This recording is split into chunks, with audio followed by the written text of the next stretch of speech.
Bonjour à tous et à toutes. Nous nous rejoignons dans notre petit monastère de Chucuito, dans l'altiplano péruvien. Nous sommes rentrés hier pour le carnaval. Et après 2 mois, oui, 2 bons mois, à Lima, dans notre monastère de Lima. Et en revenant, nous voyons sur le chemin les maisons des paysans, les maisons de la ville aussi, décorées avec des petits ballons à hydrogène, et des fleurs et des serpentins. Il fallait, oui, coûte que coûte, surtout pour les gens de Puno qui sont des danseurs invétérés, il fallait compenser d'une certaine manière la terrible interdiction de se réjouir ensemble qu'est le carnaval et le Mardi Gras dans beaucoup de nos pays. Cette joie indispensable pour pouvoir vivre le terrible carême de la pandémie, dont on ne voit pas vraiment la fin. On ne sait pas si ça va durer 40 jours, comme le carême liturgique qui commence demain. Donc les gens avaient vraiment besoin de se réjouir, ils avaient besoin de danser et on leur interdit. Et je crois que cette interdiction de trouver sa joie dans la danse, dans les choses extérieures, dans la boisson, dans les rencontres, nous oblige alors à revenir à la vraie source de la joie. La joie véritable est intérieure. Et la danse qui jaillit d'une joie intérieure est très différente de la joie provoquée par l'alcool, par les événements extérieurs ou les décorations. La pandémie, donc, nous interdit de danser au carnaval et nous oblige à danser à l'intérieur de nous-mêmes. Et cette danse intérieure, c'est la louange. La semaine passée, j'ai commencé une nouvelle série de réflexions, de méditations sur la prière dans le contexte que nous vivons. Et la première méditation touchait le thème de l'adoration. Je disais que l'adoration était le comble de l'humain.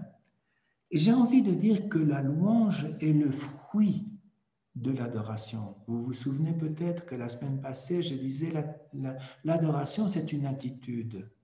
C'est une attitude devant la vie. Et cette attitude porte du fruit, et ce fruit, c'est la joie parfaite, comme dirait Saint François. Et cette joie parfaite, c'est la louange. C'est le débordement de l'esprit. C'est le débordement de l'esprit en nous, entre nous. Vous vous souvenez de David qui dansait devant l'arche. La foi adulte, nous l'avons travaillé plusieurs fois dans ces réflexions, c'est se détacher, se dépouiller de toutes les images religieuses. C'est ce qu'a connu la Samaritaine quand elle rencontre Jésus. Elle doit abandonner ses propres images de Dieu, du Messie. C'est ce que Élie a dû connaître lui aussi, passant des images religieuses très tonitruantes à un Dieu sans image. La louange, elle déborde de cet abandon, de ce renoncement, de ce deuil de toute image de Dieu. Fini le Dieu de la justice, fini le Dieu qui nous paie quand nous nous portons bien, qui nous donne des cadeaux, ou qui nous châtie quand nous nous portons mal. Et fini le Dieu bon papa, le Dieu sentimental et superficiel. Non. La dignité humaine atteint sa perfection dans l'attitude de créature. Et cette attitude de créature, c'est apprendre chaque jour à se recevoir et à se donner. C'est ça, l'expérience de la créature. Et quand il n'y a plus aucune image, quand il n'y a plus aucune revendication, nous restons seulement dans cet état de créature et ma vie alors devient une louange. La louange, c'est le chant de la créature. Souvenez du beau chant des créatures de Saint François, mais je dirais que c'est le chant qui surgit du cœur des créatures. Ce n'est pas seulement le chant aux créatures, comme le fait Saint François en regardant chacune d'elles, mais c'est le chant qui surgit, qui émerge du cœur de la création réconciliée avec elle-même. Et donc, alors, c'est le chant des oiseaux, c'est le chant des arbres, c'est le chant de la terre, c'est aussi le nôtre quand nous acceptons, nous accueillons le don d'être créature. En précisant un peu plus, la louange, c'est l'allégresse d'être des créatures, l'allégresse de la grâce. Nous sommes pure grâce de Dieu, même dans le péché, même dans la blessure et dans l'erreur, même dans l'indignation et la révolte. Nous sommes encore la grâce de Dieu au milieu du monde. Tout est don, nous dit saint Paul et sainte Thérèse de Lisieux le reprend, tout est don et ce don est Dieu. Tout, même la douleur, même le péché, au fond peut être un don, puisque la liturgie de Pâques nous dit qu'elle est bienheureuse, cette faute qui nous a valu Jésus-Christ. C'est le don de la gratuité de Dieu. Dieu n'a besoin de rien d'autre que d'être là, que d'exister. La louange, c'est dire à Dieu, tu me suffis. Solo Dios basta. Mais c'est en même temps lui dire à lui, tu me suffis. Ton existence me suffit. Et alors, je me rappelle de la louange de Jésus à son Père.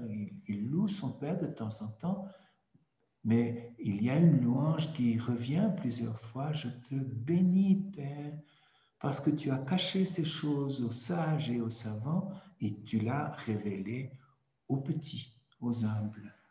La source de la louange, c'est la petitesse, c'est l'humilité. Et donc nos maîtres en louange, nos maîtres en allégresse, en joie infinie, la joie de la grâce, ce sont les petits. Il suffit de regarder des enfants danser, ou même des pauvres danser. Je disais que c'était une grande injustice d'avoir interdit le carnaval aux pauvres, mais en fait, les pauvres vivent tellement en carême, le carême de la faim, le carême du manque de respect, de l'humiliation, de la santé branlante, ce grand carême de la vie des pauvres ne les empêche pas de danser, de se réjouir, de chanter. Donc c'est là, en même temps qu'en entrant dans notre propre cœur, c'est du côté des petits et d'un cœur qui se fait humble, qui se fait petit, que nous apprenons la joie de l'instant, la joie du moment présent. C'est l'amour sans condition, c'est la situation de l'amant et de l'aimé. Quand je suis célibataire, je n'ai pas fort l'expérience, mais de ce que j'écoute, on me dit que le moment le plus beau de la rencontre de l'homme et de la femme, de la rencontre des amants, quels qu'ils soient, c'est quand justement ils entrent dans la conclusion qui est la paix, qui est le silence, qui est la respiration profonde et partagée. C'est ça la louange. C'est ça la louange. C'est ce qui vient comme au bout de l'acte d'aimer. Et pour ça, la foi me semble déboucher nécessairement et finalement exclusivement sur la louange. La foi, c'est le consentement à Dieu. On consent Dieu, on consent que Dieu soit Dieu. Et je lui dis, je t'aime simplement parce que tu existes. Et nous en revenons à des thèmes que nous avons travaillés d'une façon ou d'une autre dans les semaines précédentes. La foi n'est pas une réponse, elle est le courage de vivre avec la question, en ne fermant pas la porte au mystère. C'est ça la foi. La foi, c'est le courage de vivre avec une question, ou même beaucoup de questions, de grandes questions, les questions de Job, par exemple, qui n'ont pas eu de réponse, sans fermer la porte au mystère. Et donc, c'est là que surgit la louange.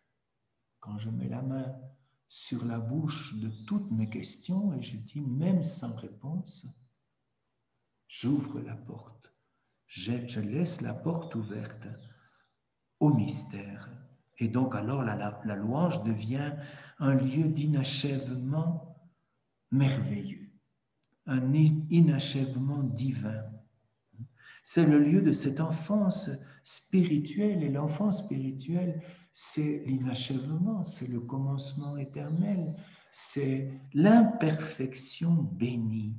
C'est ça la louange, l'imperfection bénie. Et dans ce sens, toute louange est mutuelle au fond. Nous sommes, chacun d'entre nous, même dans notre péché, même dans nos blessures, même dans nos frustrations, nous sommes la louange de Dieu. Et personne, même pas nous-mêmes, pourront priver Dieu de cette louange. Et quand nous louons Dieu, nous permettons à Dieu de nous louer. La semaine passée, je vous disais que l'Eucharistie, c'est l'adoration de Dieu à l'humanité, envers l'humanité. Bien, je crois aussi qu'il y a une louange mutuelle qui s'exprime. Dieu, lui aussi, loue les petits, nous loue dans notre petitesse et notre fragilité. Il faut reprendre dans ce sens l'interprétation que font les mystiques, aussi bien juifs que chrétiens, du Cantique des Cantiques. C'est la louange de l'aimer à son aimé. Si Dieu est l'aimé, et l'amado, comme dit Saint Jean de la Croix, alors il s'agit de louer toute l'humanité, la beauté de l'humanité. Je me rappelle toujours aussi d'un passage du prophète Sophonie à la fin de sa prophétie, quand après avoir fait une série de menaces assez terribles, Dieu se fatigue de ces menaces, il dit, bon, ben c'est fini maintenant, je vais être avec mon peuple, je vais marcher avec lui, je vais festoyer avec lui de bonnes chairs, de bons banquets, et on va danser ensemble. La louange mutuelle, c'est danser avec son Dieu.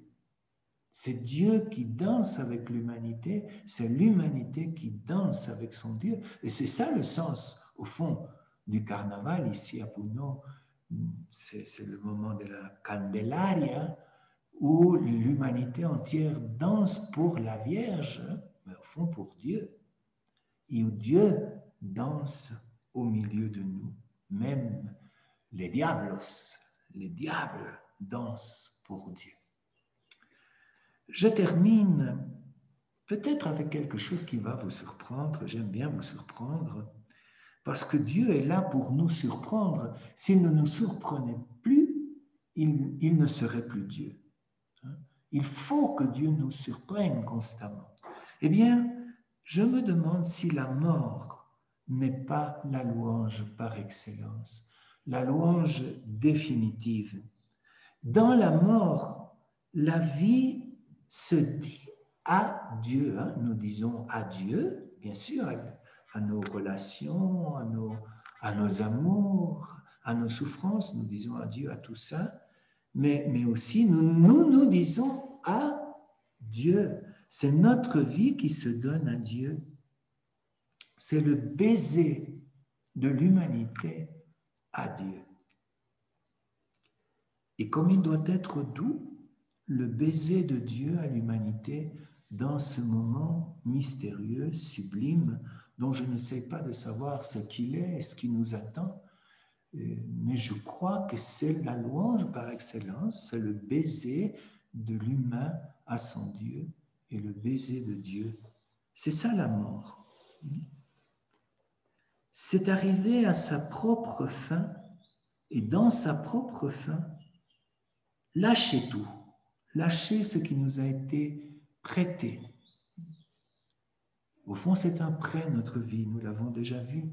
Souvenez-vous de la parabole des talents, quand les 2 serviteurs ramènent 5 talents de plus ou 3 talents de plus. C'est la louange, ça. C'est la louange multipliée. Et celui qui n'avait pas lâché son image de Dieu, qui croyait encore que Dieu est cruel, que Dieu est un juge sans merci, eh bien, il n'a pas produit de louange. Il n'a pas été capable de cette allégresse, de cette joie gratuite. Et donc, il perd la joie et sa situation devant la mort. Je ne sais pas comment elle est, peut-être que quand même il aura son baiser. Je pense qu'il aura le baiser de Dieu, même si lui se sent incapable de donner son propre baiser à Dieu, sa propre louange à Dieu.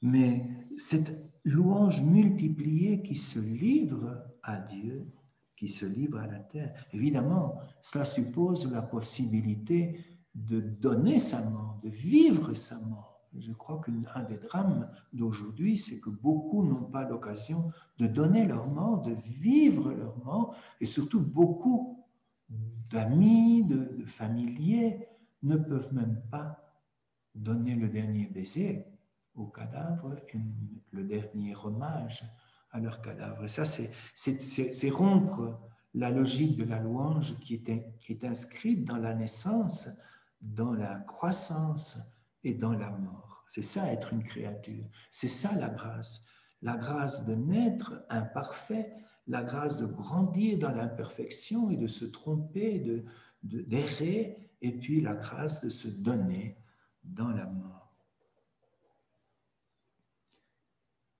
Dans la mort, il ne reste que la beauté de Dieu. Je crois que tout ce qui est éthique, la bonté de Dieu, la justice de Dieu, s'efface, se dilue. Le Dieu utile, ou avoir été peut-être utile, comme dit le prophète Aragon, le poète Aragon, avoir été peut-être utile, même ce désir d'avoir été utile, qui est bien légitime, se dilue, s'efface pour ne laisser que la beauté. Ta beauté, la beauté de la vie, la beauté des gens, la beauté du monde et la beauté de Dieu qui s'embrassent. J'espère, sans savoir comment, qu'on va continuer à deviner cette beauté du divin et à en jouir d'une manière ou d'une autre. J'espère qu'un jour, nous ne serons plus rien d'autre que louange.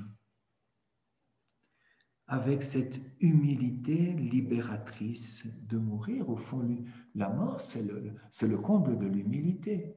Accepter, donner sa mort, se réjouir, louer la mort. C'est l'humilité libératrice où l'on n'est plus rien d'autre que perte de soi dans la louange.